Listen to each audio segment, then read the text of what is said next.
Maravilha, então, estou aqui com o João Pessoa, ex-jogador de futebol. Bom, dispensa comentários, mas nós vamos aqui saber os detalhes, né? João Pessoa, seja muito bem-vindo ao Papo com o Tazinaço no canal Gabriel Tazinaço Esportes. Obrigado, Tasnasso. Quero agradecer a oportunidade que você tem dado a mim e várias outras pessoas direcionadas ao esporte. Espero aqui poder contribuir um pouquinho aí e passar um pouquinho da nossa história que a gente teve dentro do cenário do futebol. E não foram poucas as histórias, né, João Pessoa? Conta como que começou esse gosto pelo esporte, na escola, inspirado por quem? Verdade, assim, como toda criança hoje, até a nível mundial, todo mundo quer ser um jogador de futebol.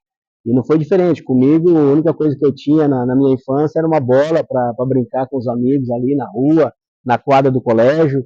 E incentivado por um professor meu, né, o professor Tito, me incentivou a começar a frequentar as escolinhas dele. E dali começou a aparecer alguns testes, né? Na época, fui para o Matsubara, né? Fiquei 2 anos no Matsubara e depois, logo em seguida, eu já fui para o Paraná Clube. Quem foi Tito? Conta pra gente quem foi o Tito na sua vida. Essa época foi em Maringá, foi em outra cidade, conta os detalhes. A gente carinhosamente chama de professor Tito, né? Ele, até hoje, é uma das pessoas ali em Guaíra, do Paraná, no interior do Paraná aqui, que tem um projeto de escolinha, né? Tem quase aí 80, 100 garotos, e dali saíram alguns jogadores. Então, o professor Tito, ele tinha esse olho clínico aí para ver alguns atletas e falar, olha, eu acho que você dá certo de seguir a carreira. E impulsionado pela nossa vontade, a gente acabou aproveitando a oportunidade que ele nos deu e fomos fazer teste em alguns clubes.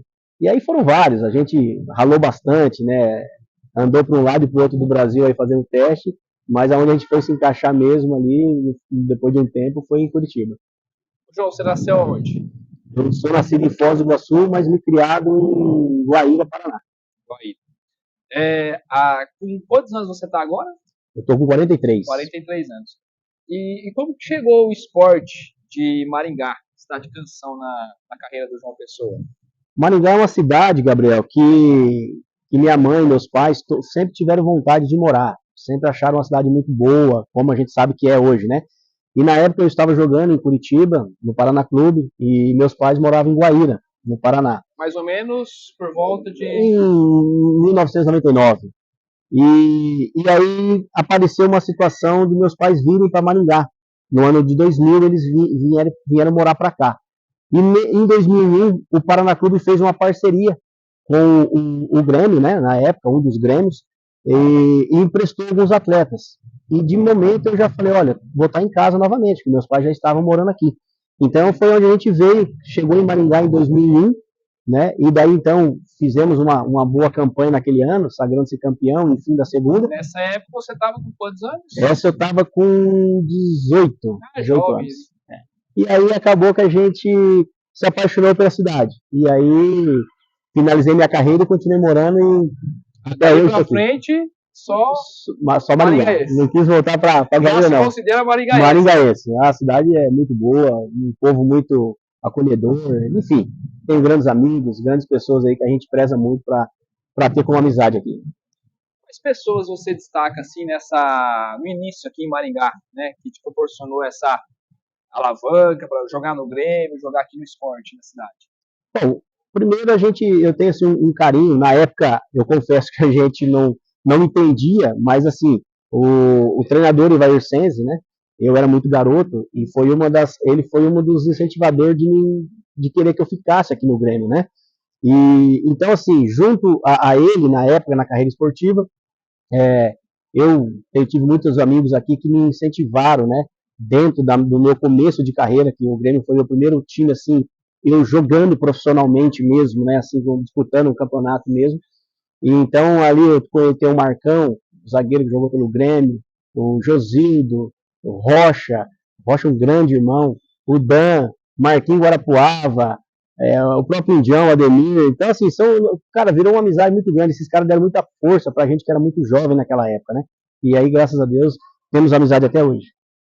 Desde o início, João, quem que você destaca assim que você, lógico, jogador precisa de talento, mas que aperfeiçoou, que te ajudou na técnica de chutar, de cruzar, que você pode apontar, assim, treinadores, de pessoas que auxiliaram nessa fase, assim? Eu tive um treinador no Paraná Clube que ele me despertou a necessidade que eu tinha como atleta de extrair de mim o que eu poderia ter de melhor. Eu não poderia ser o melhor driblador, o melhor cruzador, o melhor marcador. Eu tinha que escolher algo para mim poder ser bom. E eu me considero assim que essa pessoa que hoje né, já descansa, né, já faleceu, mas é o nosso saudoso Dionísio Filho. Foi ex-jogador, lateral esquerdo também na época do, acho que Pinheiros. Cara, ele pegava muito no meu pé, Gabriel. Acabava treino, eu desamarrava a chuteira, falei, agora acabou, tô cansado. Ele gritava, João Pessoa, vamos treinar cruzamento. E você ficava puto da vida. Meu Deus, cara, eu queria falar, porra, esse cara tá de sacanagem. Mas aí depois com mais experiência, eu falei, cara, como valeu ficar treinando cruzamento, chute no gol. Então eu me considero assim que eu tive essa qualidade de ter um bom passe, um jogador que tinha um bom cruzamento, por conta que o Dionísio pegava muito no meu pé. Um abraço, que Deus o tenha, tá no céu lá, mas está olhando por nós. Legal. Vamos contar então algumas histórias marcantes do João Pessoa. Pode ser no Paraná, né, quando iniciou também na base, também aqui chegando em Maringá. Conta aí a sua lembrança. Logicamente foram vários, mas destaca alguns aí pra gente. Gabriel, a gente que viveu essa vida aí futebolística tem várias lembranças, várias histórias. Fora do campo, dentro. Tanto fora quanto dentro. Vamos falar de dentro de campo, eu era sempre um cara muito assim, eu fui muito de badalação, né? Não fui santo, né? Mas a gente tinha assim, uma prioridade de querer ser um atleta mesmo. Nem dá pra ser do meio do futebol, né? Exato, né? Não cabe, né? A gente sempre olhava e falava, eu vi um treinador uma vez, aonde cabe isso no perfil do atleta? Então a gente gravou aquilo ali e levou como regra, né? Mas assim, uma das coisas que me marcou muito realmente foi a chegada aqui no Grêmio, na época, em 2001. Por quê? Porque com 16 anos eu já tinha subido para o profissional do Paraná Clube. Já tinha tido o gostinho de disputar alguns jogos do Paranaense pelo profissional, pelo brasileiro, clássicos. Então, assim, eu tive um gosto, mas aqui no Grêmio eu senti uma responsabilidade porque o Ivaí, quando montou o time, a gente ficou dentro do time titular, vamos dizer. E ali já vem uma responsabilidade de você vestir uma camisa que é uma torcida apaixonada. E nos treinos a gente já começou a ver isso. E torcedoria no treino, torcedor nos jogos, até na época, no ano lá em 2000, foi ganhando um carro da federação como média de público maior do campeonato. Então me marcou muito essa história do futebol aqui em Maringá, vestindo a camisa do Grêmio. Como que foi para você chegar jovem, né? Na equipe do Grêmio, você se sentia já assim preparado? Você já entrou disputando o campeonato? Como que você vê essa fase, né, de transição? Gabriel, vou falar a verdade para você, Tazix. Cada vez que eu entrava aqui por esses portões, que a gente entrava no vestiário, se trocava e vinha para o campo, até no treino, as minhas pernas tremiam, porque a gente era muito novo e não tinha vivido, como eu te falei, essa experiência ainda. Então, assim, a cada treino, você via lá 10, 12 repórteres, você via a TV tal, a emissora tal, tudo gramado para cobrir o Grêmio. Então, isso, assim, era para nós, eu mesmo falava, meu Deus, que jamais esquece, né? Não esquece. Até em casa eu tenho alguns quadros, algumas fotos, que você via o WD aqui lotado. Então, você olhava, você via lá na época 20, 25 mil pessoas aqui, todo jogo era isso. Então, eu falava, meu Deus, que tamanho de paixão e que tamanho de responsabilidade para a gente, como um jovem garoto que estava começando no futebol, né? Vamos destacar partidas. Bem, a primeira partida que vem na sua lembrança. Primeira partida que eu tenho, Gabriel. É a primeira entre o campo pelo Grêmio ou é alguma uma fase assim? A primeira partida assim que eu tenho foi pelo Grêmio contra o Paranavaí, né? Foi por se tratar também de um clássico, difícil, né? Um clássico e assim foi uma partida muito marcante. Mas se você falar assim, qual foi a partida mais assustadora que te deixou assim paralisado? Eu acho que foi até pelo fato do Ivaí ter feito essa história sobre a partida, foi contra o Nacional de Rolândia, lá em Rolândia. Ele contou para vocês, deixou o time. Ele falou para nós assim a história, ó. Se ficar com muita graça lá, os caras vão cair de pau. Ou a nossa torcida vai cair de pau se nós perder, ou a torcida dos caras se nós ganhar. Eu falei, pô, Eu não tava fora, eu vou apanhar. Eu falei, meu Deus. Aí ele falou, olha, outra coisa, o vestiário lá é na beira da rua. É uma pesada com os caras lá na porta, estoura a porta e invade. E realmente o estádio lá é assim, né? Aí eu falei, meu Deus, que situação. Eu, garoto, aí ainda foi uma partida que eu fiz, um dos gols mais bonitos da competição, que eu fiz um gol quase do meio de campo lá. Nós vencemos aquela partida por 2-1. Parei pra comemorar na hora, né, João? Comemorei, mas depois eu falei, e agora? Será que vai ser bom ou vai ser ruim? Mas enfim, essa foi a partida que assombrou. A outra foi contra o Paranavaí, que assim, foi um clássico aqui dentro e a gente. Foi aqui. Nós ganhamos, foi aqui. E assim, pela história do clássico, do jogo, foi muito empolgante, né? A região. E foi um jogo muito difícil mesmo, né? As duas equipes que realmente tinham condição de disputar títulos aí. Então, assim, foi uma das partidas marcantes do meu início de carreira aí. Que legal. E o que você lembra, assim, jogando, atuando aqui pelo Grêmio no WD, da torcida, né? Qual que era a emoção? Lógico que você falou que ali tremia, né? Treino, partida, mas com o passar dos jogos, os jogadores vão ficando mais tranquilos. Como era para você? Como era o seu comportamento dentro de campo? Nessa época, igual eu falo, nós estávamos a cada dia adquirindo uma experiência para poder entender um pouquinho essa euforia que brotava, né, dentro da gente, misturava um pouco de ansiedade com vontade de não errar, enfim, então a gente ficava meio que numa empolgação. Mas aqui essa torcida, ela me marcou muito, por isso que eu tenho muito respeito pelo pessoal da torcida, seja o Grêmio da época que era ou o Grêmio que é, enfim, quando se fala em Grêmio, Maringá, é uma torcida só, e eu lembro que na época tinha um chefe de torcida, eu nunca mais vi ele, na verdade, até nunca mais fiquei sabendo se está vivo ainda, o João, eu conheci ele como João, ele é o chefe da torcida, e eu lembro que quando a gente ia aquecer, ele ficava gritando ali no alambrado, vai João Pessoa, eu acredito em você, então ele, acho que criou uma simpatia comigo, e ele morava na Vila Esperança, então aquilo me incentivava. Ali pertinho, na canhotinha? Não, né? Então assim, eu sempre tive um bom convívio com a torcida, porque eu sempre fui um atleta assim muito respeitoso e dedicado. Então, quando errava, lógico que eles criticavam, queria bater, mas sempre a gente era mais assim, às vezes aplaudido, né? Às vezes assim, tendo carinho com a gente do que às vezes uma crítica.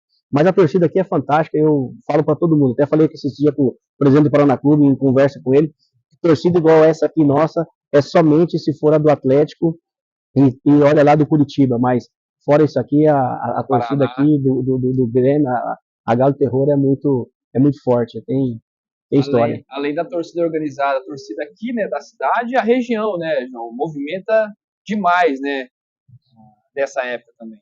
Você vê a gente depois analisando, né, Maringá, você pega uma região aí que passava de 1 milhão de habitantes, então tinha jogo que tinha gente de Nova Esperança, tinha gente de Mariava, Mandaguari, então vinha gente de toda a região nossa aqui para assistir jogo do Grêmio. E é como eu te falei, por conta da história que o Grêmio tinha. Então, para mim, foi uma situação muito emocionante, porque foi uma experiência gostosa, porque nós tivemos um campeonato bom, tivemos êxito na competição, e a experiência de ser campeão aqui, de ter curtido esse momento junto com a torcida. E, enfim, quando a gente foi campeão, saímos aí no carro de corpo de bombeiro, parecia que a cidade inteira estava atrás da gente, era coisa fantástica, eu nunca tinha visto aquilo, né? Então, para mim foi muito emocionante. Legal. Bom, como um todo, como que o João Pessoa enxerga o esporte em Maringá? Desde a época que você chegou na cidade, passar dos anos e agora, como você enxerga o esporte para o maringaense e o futebol? Olha, Tasnasso, o futebol ou o esporte em si, ele logicamente evoluiu muito, né? Vieram muitas pessoas com interesse em fazer o bem para o atleta, sendo ele do futebol, seja ele do ciclismo, seja ele do atletismo. Então, se profissionalizou muito. Foi uma exigência que o próprio mercado do esporte exigiu de cada competidor, de cada atleta. Mas vamos falar do futebol hoje. O que eu vejo? Até porque a gente tem um projeto que a gente tem da cidade aqui, e a gente vê assim, tem muitos garotos com muita vontade de ser um jogador. Associação JP10. Associação JP10 que é JP, João Pessoa. Mandar um abraço para todos eles, o Lingo, que é o cara que fica à frente, o Júnior Cótica. Uma vez eu perguntei pro Lingo o que ele faz, eu faço tudo. Ele é o bom Bruno, faz tudo pra nós. Se não fosse ele, nós não estaríamos nem de pé mais ainda. Abraço aí, Lingo. Um abraço, Lingo. Você aqui, hein? Passando as informações da JP10. Fala bem, viu, Liga? Quero ver você aqui, Sabe ó. tudo, hein, Tasnar? Se você pedir quantos escanteios teve no jogo, quantas faltas, ele sabe tudo, cara. É nosso scout ali. Mas o futebol. Assim, né? Mas assim, hoje eu vejo que tem muitas pessoas boas envolvidas no meio do esporte. E muitas pessoas querendo o bem do atleta. Não vamos ser hipócritas que hoje todo mundo também tem o interesse de descobrir uma pérola, né, um jogador que tem uma qualidade, para que ele possa se transformar numa fonte de renda para quem descobriu, para seja a associação, a escolinha, e para a própria família do atleta, para mudar a vida daquela pessoa. Mas o esporte está bem cuidado em Maringá. Claro que sempre tem espaço para melhorar, mas está bem cuidado, e hoje a gente fala assim, tem muitas pessoas boas querendo ajudar no meio do esporte, principalmente no meio do futebol, que é onde a gente está mais convivendo, né? Isso é de suma importância, né? Ter pessoas que pensam, que gostam do esporte, que vão atrás para poder evoluir, né? A gente estava num papo aqui até antes, né, da gente ligar a câmera, falando que no meio do esporte é difícil você achar pessoas, 100% de pessoas sérias. E isso é verdade, não tenho medo de falar, porque o futebol ele tem essa química ruim. Mas tem muita pessoa boa que viveu o lado esportivo e o desejo dela é o quê? É que hoje ele consiga extrair o máximo de um atleta e transformar esse atleta hoje num atleta de alto nível. Né? Você pega hoje, você vê recentemente o John Kennedy, um jogador que tem uma história de vida. Eu tive prazer de jogar com o Fernando Diniz no Paraná Clube. Eu sei o tipo de pessoa que ele é. Eu até imagino o que ele deve ter feito naquela semana com aqueles atletas. Então, assim, você buscar isso de um atleta e dar para ele a condição dele ser um protagonista aí de uma Libertadores, de uma final, de um título. Então, assim, não é só mesmo o atleta, é o ser humano, é a pessoa que está como treinador, ou como observador, ou como empresário, fazer com que aquele atleta seja um homem, uma pessoa socialmente respeitado dentro da sociedade. E você me corrija se eu estiver errado. Na maioria das vezes, aquele jogador atleta não vai se tornar um profissional. Correto. Então, quer dizer, se você mexe com a mente, né, lado social, a pessoa vai se tornar um cidadão. É isso que nós temos que entender. E hoje, além de ser um atleta, ele é um cidadão. Ele é um homem, uma mulher, que ele precisa, se não der certo no esporte, ele precisa se encaixar na sociedade de forma íntegra. Né? Então, hoje o treinador, os empresários, as pessoas que estão por trás desses jovens, não pode olhar só como uma fonte, eu tenho que ganhar dinheiro com esse jogador. Não é isso. Você tem que extrair se tem a qualidade, mas mostrar para ele, olha, você não deu certo no futebol, mas você é um bom homem. Você vai fazer um curso, uma faculdade, e a sociedade vai te abraçar. Então, assim, nós precisamos entender e dar da educação. Eu acho assim, a gente tem que dar o plano B para essas pessoas. Sim. Geralmente o treinador, ou às vezes os empresários, eles só dão um plano para a pessoa. E o futebol é muito complicado, o esporte é muito difícil. Então nós precisamos entender que tem um plano B nessa situação. E precisa viver esse plano B. Se não der certo, é estudar, é entrar na sociedade, é trabalhar, ser uma pessoa íntegra, respeitada, e vai viver a vida dela normal. E por isso também o projeto da Associação JP10 foi criado para isso, né, João? Conta um pouquinho desse projeto. Quem vê a ideia, quais pessoas que iniciaram esse projeto, que já está voando, decolando aí, né? Esse projeto é bem interessante, que ele começou há uns 6, 7 anos atrás por uma necessidade econômica minha. Eu estava passando por um momento muito difícil financeiramente, estava desempregado, e um amigo, que é o Júlio Camanini, falou para mim assim, por que você não pega alguns meninos que treinam no Counter e você faz um personal com esses meninos para ajudar? E eu falei, olha, eu estou precisando, os pais falaram, não, a gente vai pagar para você. E começaram a me pagar para me dar treinos separadamente. E aí foi criando uma junção de atletas. Quando eu me olhei, eu estava com mais de 120 atletas dentro do projeto. E aí já não parou de ser uma escolinha, de se cobrar. Deus abriu as portas para um trabalho. E hoje a JP10 aí, você tem acompanhado, e até te agradecer pela cobertura que tem dado para os meninos lá. Tem visto aí o talento que tem lá dentro, quanto respeito tem esses garotos aí com a JP10, e tem buscado aí alcançando o sucesso que é, às vezes, os títulos que se buscam nessas competições. A JP10 hoje, graças a Deus, pela diretoria, de novo Lingo, Cotica, né, o Júnior Cótica, o próprio Douglas Galvão, que nos ajuda muito. Então, essas pessoas estão nos ajudando aí a manter a JP10 e a manter essa associação aí de pé para atender esses garotos. Maravilha. Ô, João, atualmente você está com os planos aí que você está fazendo. Recentemente você foi diretor do Grêmio, campeão em 2022, né? Com o Grêmio Maringá na terceira divisão. Como que foi essa experiência? Como que tá agora, João? Exato. O Grêmio, essa experiência para mim foi ímpar, né? Uma Retornar, né? experiência, Foi uma de jogador, experiência voltar como diretor. que eu sempre tive esse pensamento assim, que se eu parasse de jogar bola, eu queria viver no meio do esporte, né? Queria viver no meio do esporte.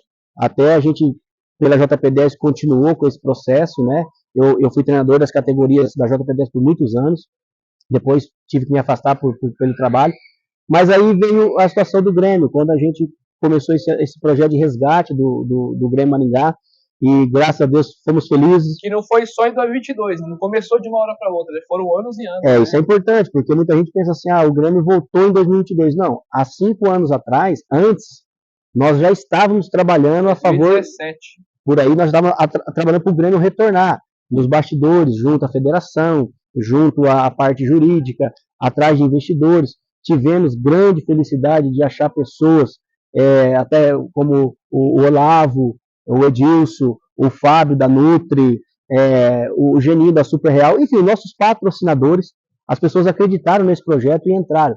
Tanto é que a gente fez um bom trabalho. Né? Muitos gremites que acreditaram no projeto. Esse sim vier de coração. Eu sei que essas pessoas, a intenção do futebol delas poderia ser criada depois, mas o primeiro impacto foi resgatar o clube. Vamos ajudar Maringá a ter o clube de volta. Então, colocaram ali tanto parte financeira como colocaram o amor pelo negócio. E a gente, como diretor, tentou fazer o melhor possível. Eu sempre tive uma ideologia de trabalho, juntamos pessoas boas ao nosso redor, fizemos um bom trabalho, você acompanhou a gente. E o que ficou de ruim de tudo isso? É que não deu sequência, né?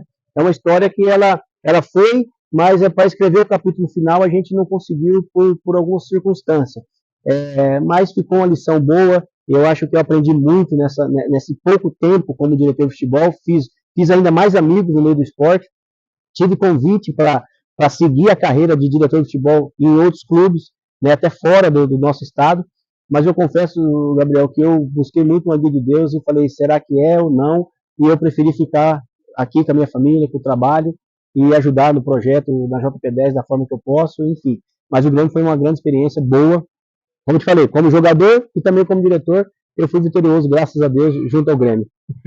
Ô, João, a gente não tocou no assunto, você, como lateral esquerdo, né? Você batia faltas, você batia escanteios, bola parada com o João Pessoa. Você tá com filho também no meio do futebol, né? Que já disputou, inclusive, pelo Grêmio também. E já foi jogar fora do Paraná, né? Também. Jogou em São Paulo, jogou no norte do país. Conta um pouquinho. O João Pessoa, eu confesso que era um jogador assim, não era o jogador das bolas paradas, né? Eu sempre tive a felicidade de estar em clubes e sempre nós tínhamos o homem da bola parada, mas sempre um escanteio, se precisasse bater, igual eu falei, a gente tinha aquela condição de fazer bem feito, a facilidade de fazer bem feito. Mas eu sempre fui uma pessoa muito dedicada ao meu grupo. Eu joguei por vários clubes, né, jogamos aí em Londrina, no Jimirim, Caldense, nós somos campeão mineiro pela Caldense, formamos um grupo excelente. Então eu sempre fui muito dedicado com o meu grupo, fui respeitoso com meus amigos, porque eu falei, eu tenho que sempre estar ajudando, eu não posso ser o elo fraco de uma corrente. Então eu não queria que estourasse em mim nada, então eu me dedicava de toda forma. Então, assim, eu era um jogador, vamos dizer assim, muito batalhador, o pessoal fala assim, eu era batalhador, não era craque não. Mas, e também meu menino seguindo os passos aí. Canhoto também. Canhoto, tá jogando, mesma posição. Não sei se vai seguir a carreira ou não, tá com algumas dúvidas ainda, o futebol não é fácil. Mas, enfim, tá nas mãos de Deus aí. O importante é que dentro de Maringá, e dentro do Grêmio, que foi onde eu vivi, as grandes histórias, se hoje eu finalizasse nessa terra, eu estaria feliz pelo esporte, o que eu proporcionei, o que ele me proporcionou, principalmente aqui com o Grêmio. Entendi. Legal. E na vida pessoal, o que você está fazendo agora? Quais são os próximos passos aí do João Pessoa?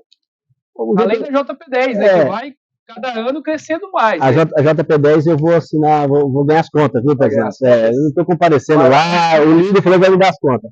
Mas vai carregar o seu nome para vai. Não tem jeito. Mas o João Pessoa hoje, assim, trabalho com vendas, sou representante, né, comercial. Me afastei por esse período que a gente teve no Grêmio, mas agora estou retomando. Recentemente agora recebi um convite para mim estar indo até o país do Paraguai, desenvolver um trabalho lá, onde já tive morando por 4 anos lá, a trabalho também. E, então, João Pessoa é isso, é mexer com vendas, é conhecer novas pessoas, novos desafios, e é a vida que segue. Mas sempre com um pezinho principalmente o pé esquerdo, né? No esporte, né? No esporte. Uma das coisas que eu sinto muita saudade é de bater uma bolinha. Às vezes o próprio, às vezes o Adoilson até aqui me falou, pô, tá sumido, não vejo você mais aí, mas por conta da correria do trabalho, as viagens, eu não consigo estar muito em Maringá. Então, assim, aí às vezes atrapalha a gente ter esse elo com essa galera Pra de se comunicar jogar. com as pessoas é mais pelo celular. Celular, WhatsApp. Minha esposa fala, ó, pelo amor de Deus, chegou 8 horas da noite, desliga o telefone, só não para. Legal. A direita como é que era? Só para subir o ônibus ou trabalhava também? Não, Tasnassi, Já fez também? Os 4 gols aí, históricos da direita, cara. Tá gols vendo? Bons, cara, gols bons. Meu filho fica falando que é mentira. Tem que incentivar os cantinhos. Tem que trabalhar com as duas, né? Vai que tá do outro lado, o treinador precisa, né? Exatamente. Tem que ser polivalente, né? Tem que ser polivalente, não tem como, né? Legal. Ô, João, conta pra nós. A família, tudo bem com a família? Quantos filhos você tem? Só não pode rir, tá, Tasnassi? Eu tenho... prometo. Vou pensar aqui. Eu estou com 4 filhos. Eu tenho o João Vitor, que tem 18. Eu tenho a Laura, que tem 10 anos. Aí eu tenho a Ana Clara, que tem 1 ano e 5 meses. E minha esposa está gestante agora do Vitor Hugo. Então, assim, tá vindo mais um homem na família, vai nascer. Mas esse, a mãe já falou, passa longe do futebol, pelo amor de Deus. Eu falei, deixa ele ver. Mas a família vai bem, graças a Deus. Como eu te falei, a gente procura ser uma pessoa bem tranquila, para ter um bom convívio com todos. Gosto muito de estar com a minha família, com os amigos, com aquelas pessoas que realmente admiram a gente. E, enfim, sou muito grato porque aqui em Maringá eu sou muito bem, assim, amigável com muitas pessoas, né? Tenho esse prazer de falar que a gente tem bons amigos aqui. Como é bom, né, João, passar pelos lugares, pelas pessoas e deixar um bom exemplo, né? Deixar as marcas que com certeza vão durar para sempre. Até eu estava falando agora antes de ontem, conversando com o André Dias, é um grande amigo meu, jogou no São Paulo, todos conhecem o zagueiro. A gente jogou muito tempo no Paraná Clube, ele seguiu a carreira dele. Já convido o André Dias para convidar aqui, ó. André, vou passar seu contato aí para ele fazer uma entrevista com você, cara. Esse cara aqui tem que dar valor para ele aí. Mas o André é um parceiraço, e aí nós falamos sobre até o Botafogo, né? Que o Lúcio Flávio, que hoje está como treinador do Botafogo, também jogou com a gente no Paraná Clube, né? A gente jogou por quase 10 anos junto. E a gente vendo ele lá na beira do gramado, a gente olhando e falar, pô, que legal, a gente conviveu com uma pessoa dessa e tem o contato dessa pessoa para dar um oi, falar, ó, pô, não deu certo o jogo hoje. Então, o futebol ele proporciona esses grandes amigos, né? Então, assim, é bacana e uma das pessoas que aqui em Maringá, que é ídolo também do Grêmio, que eu falo quase direto, é o próprio Rocha, né? Foi parceiro da JP10, teve junto com a gente, o próprio Léo Maringá. Então, esses caras estão muito junto com a gente. Então, assim, eu sou muito grato, porque esses caras me faz bem conversar com eles, conviver, quando der bater uma bolinha, tá junto. Quantas histórias, né? Porra. Se pegar um dia para conversar... Pô, um dia não dá. Tem que ser uns 2, 3 dias aí. Aqui também a gente vai resumindo, né, João? Porque é muita história para contar, né? É muito. Se deixar, vai o dia inteiro também, né? Não tem tempo. Aqui estamos de dia, daqui a pouquinho vai anoitecer essa noite. Qual que é a sua inspiração no esporte e na vida, João? Mas, nossa, eu tenho, assim, no esporte, eu me identifiquei, entendo assim, com a história do Cafu. E o Cafu, todo mundo sabe que ele teve muita dificuldade para se vincular num clube, né? Passou por várias vezes por um clube só, acho que 11 ou 12 vezes, acho que no próprio São Paulo, em Peneiras, né? Para depois chegar a ser um jogador. Então, na época, eu peguei aquela história e eu falei para mim, eu vou conseguir ser um jogador. Se esse cara passou por 10, 11 times e conseguiu ser um atleta, eu também vou conseguir. Eu não vou desanimar por um não. E recebi vários não. É um exemplo, muitos não eu recebi. Então, parte do esporte, eu me identifiquei muito com ele. Se você olhar a parte da vida, eu me inspirei muito assim. Ayrton Senna é um cara que eu gostava muito. Acompanhei a trajetória dele. Assim, uma pessoa que ele não tinha despesa desmedida, era um cara muito centrado e muito assim focado no que ele queria ser. Então, no esporte em geral, o que me animou muito para mim conseguir caminhar esses dois personagens aí, eu acho que eu tiro o chapéu para eles aí, que os caras me inspirou bastante. São personagens assim que têm o talento, mas se dedica para conseguir algo a mais. Né? Tipo Cristiano Ronaldo. Exato, não é, se você for ver com a bola no pé, o Messi é melhor. É verdade? Mas toda a dedicação que o Cristiano Ronaldo tem. E tem vários outros, mas isso a gente se identificou, né? Mas o futebol, ele, como se diz, você não tem como ter um sucesso na área esportiva se você não tiver galgado ou persistido naquele negócio. Então o futebol só vai te trazer um ambiente saudável de vitória se você conseguir passar pelos obstáculos. Então isso aí é nítido, né?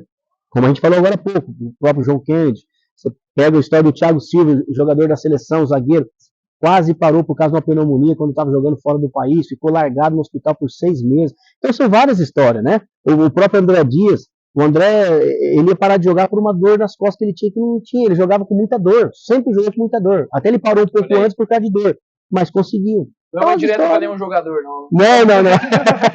Essas são as histórias, né, cara? São as histórias que fazem a gente se animar e falar, se ele consegue, eu também consigo, né, cara?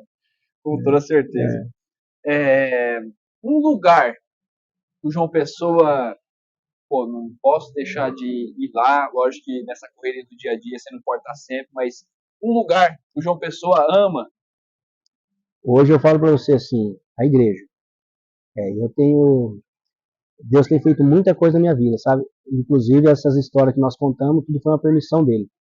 E eu me lembro que aqui mesmo no WD teve um período, nunca contei isso pra ninguém, até você é a primeira pessoa, não sei porque me veio isso. Exclusiva! Exclusiva mesmo.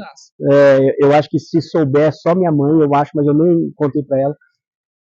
Num período que nós estávamos em 2001 disputando aqui a competição, né, o 2001. Campeonato, quando eu estava no Grêmio, me bateu um medo muito grande. Eu tinha um pavor de entrar em campo, eu tinha um medo muito grande. Foi um lance assim de quase uns 30 dias isso comigo. E por que eu falo igreja? Porque eu busquei muito de Deus, falei, meu Deus, eu sempre lutei e quis estar num lugar desse. E agora eu tenho esse medo, eu ia treinar, eu treinava, ninguém sabia, mas, Gabriel, se a bola não viesse em mim, eu dava graças a Deus. Então, o dia de jogo, meu Deus, era difícil para mim. E ficou aquilo lá, e foi através de muita fé, de muita oração, que Deus libertou, me passou aquele momento, e eu consegui seguir minha carreira e ser feliz aqui e em outros lugares que eu passei. Então, um lugar hoje que eu prezo muito por estar, e eu tenho que estar pelo menos uma vez na semana, é na casa de Deus, é na igreja. É o ponto principal e que tem faltado muito nesse mundo, né, João? A gente vê aí cada vez mais confrontos, cada vez mais visíveis, guerras, pessoas se matando. Falta fé das pessoas. A carne, né, Gabriel? A gente que vê assim, que se você deixar, hoje a carne ela quer fazer uma coisa, amanhã ela quer fazer outra. Então nós temos que ter um equilíbrio, né? Por isso que conviver em ambientes saudáveis, com pessoas saudáveis, e isso te faz você ter um controle melhor dessa parte carnal tua, para você não cair nesses relapsos aí que a gente vê aí, de um matando o outro, brigas, enfim. Isso é falta de espiritualidade e até mesmo aí de você ter um controle emocional, ou às vezes do ambiente que você vive está te gerando essa situação, né? Sensacional, hein? Gostei demais. O que não pode faltar, além da igreja, da fé? O que não pode faltar assim no dia a dia, na família, no seu trabalho? O que não pode faltar para o João Pessoa? Alegria. Eu sou um cara que, por mais que alguém pode falar assim, mas às vezes ele também é bravo. Todo mundo como nós falamos agora, nós somos carne.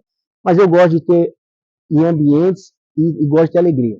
Às vezes até lá em casa o pessoal fala, mas a água tá para cima do nariz já e você tá dando risada, você tá aí. Não é, porque assim, se você tem alegria, você gera um campo de energia que te faz sair daquela situação. Isso é neurociência. Então nós temos que ter esse entendimento que, se você está num ambiente alegre, saudável, as coisas fluem. Quer dar um exemplo? Pega um time que hoje ele consegue sair do anonimato e chegar ao ápice e ser campeão de um título. O próprio Fluminense ser campeão da Libertadores. Você pode ter certeza que dentro de um grupo daquele era uma alegria só, era uma energia só. Por quê? Porque uma coisa que eu falo, se você está com pessoas boas, o propósito é você estar com mais pessoas boas. E isso traz uma energia. Traz energia boa. Você não tem lesão, você não tem dor de cabeça, vem um problema, você fala, não, vamos resolver. Porque só não resolve como, Tasnas? Se você morrer. Você fala assim, cadê o fulano? Morreu. Esse não vai resolver mais nada. Está vivo, está com saúde, vai resolver. de um jeito ou de outro vai resolver. Então, hoje o que não pode faltar na minha vida é a fé e a alegria, principalmente de estar com a família. Se você tem alegria, você sai dos problemas muito mais rápido. Se você tem um problema, não vai adiantar nada você ficar bravo, você tem que ir atrás para resolver. E com alegria, com Deus na frente, você resolve. Resolve. Magoado, chateado, nervoso, não vai dar certo. Um dia tem uma tempestade, no outro dia, sol. É assim, né? É isso aí. Essa é a vida da gente. Bacana. Daqui para frente, João. Daqui para frente, o que você pensa? Lógico que pode mudar, né? Você pode fazer outras coisas também, mas qual que é a sua mentalidade de agora para frente? O pensamento é assim, recém a gente falou que a gente teve uma passagem pelo futebol, né? Estava como diretor. Não escondo que eu sou muito ligado ao esporte, mas hoje os meus propósitos são outros. É tentar equiparar ou igualar a minha vida profissional. Eu estou com alguns desafios na minha carreira, né? Que eu tenho que conseguir buscar alcançar sucesso neles. Mas eu sempre assim nunca escondo que tenho muita paixão pelo esporte, pelos projetos sociais, pela molecada que está aí jogando bola. Queria eu poder ter dado oportunidade, eu dar oportunidade para vários deles, né? A gente não tem esse poder todo, né? Enfim. Mas assim, hoje o que eu pretendo é primeiro cuidar dessa parte minha e depois, quem sabe, voltar para a área esportiva aí, ajudar de alguma forma esses garotos aí. Tem desde 6, 7 anos até 17 anos, incentivando molecada, dando respaldo, os treinadores também. Isso, exato. Para revelar, além de atletas, cidadãos de base. Até deixar um convite aí, os nossos treinos são todos os dias lá no Brinco da Vila, né? Então, aquele atleta, garoto que quer fazer uma atividade física ou quer ver se tem uma pretensão para o esporte, para um alto rendimento, vai visitar a JP10, visita lá. Como tem outros projetos em Maringá, muitos bons aqui, eu acho que Maringá está bem preenchido nessa parte aí. Tem vários campos aí para atender. Uma mensagem final, o que você fala para as nossas crianças, jovens? Uma mensagem que você pode deixar aí, além de tudo, já que a gente conversou aqui. Uma coisa que eu sempre falo lá em casa, falo pro meu filho, falei muito para meus meninos na JP10, quando a gente estava à frente mesmo do projeto como treinador, é sempre honrar pai e mãe, né? Isso é um mandamento bíblico e é um mandamento que Deus deixou para a gente honrar pai e mãe, porque os pais eles são grandes incentivadores da educação do filho, nem o pai quer o mal do filho. E assim, que esses garotos se esforcem, que tenha assim que pegue como foco da vida deles, porque como a gente falou agora há pouco, pode ser que não seja um atleta, mas se for um verdadeiro homem hoje, ele vai ser um verdadeiro homem daqui 10, 20, 30 anos. Então, assim, que essa galera aí fuja de coisa errada, fuja de droga, são coisas que a gente sabe que não vai levar a nada. O que eu quero que vocês se apeguem com a família, a união, tá com algum problema, filho, converse com os pais, converse com os filhos, não deixe seu filho só hoje em celular, em videogame, em quarto. O quarto não pode ser o refúgio do filho. O refúgio do filho tem que ser na sala, na mesa da cozinha, jantando, almoçando. Então, assim, conviva mais as famílias, porque a gente vê que muitas famílias estão se acabando por conta da tecnologia. E a tecnologia não veio para destruir a humanidade, ela veio para ajudar. Só que nós, seres humanos, carnais, deixamos a tecnologia nos atrapalhar. Deixando, às vezes, o filho, a gente tem que controlar. Não ela, a internet controla. Exato, tem que ter controle. Então, assim, colocar mais amor no coração dos filhos e no coração dos pais. Com certeza. João, muito obrigado. Parabéns pela sua carreira. Parabéns por tudo que você fez. Escreveu aqui desde o Paraná Clube, né, desde a sua infância, fora de Maringá. E aqui em Maringá também, sucesso na sua sequência da sua carreira. Beleza, Tasnasso. Obrigado, eu agradeço pela oportunidade. É sempre gostoso a gente estar relembrando e falando boas coisas da nossa vida. Espero poder ter passado uma mensagem clara. E assim, pode contar com o João Pessoa. Sempre que eu precisar e tiver ao meu alcance, eu tô aí para ajudar todos. Um abraço. Esse aqui é parceiro, viu? Esse é parceiro. Tamo junto, né? Papo com o Tazinasso. Deixa aí seu like, se inscreva no canal Gabriel Tazinasso Esportes. Curta aí, hein? Compartilha. Até a próxima. Tchau, tchau.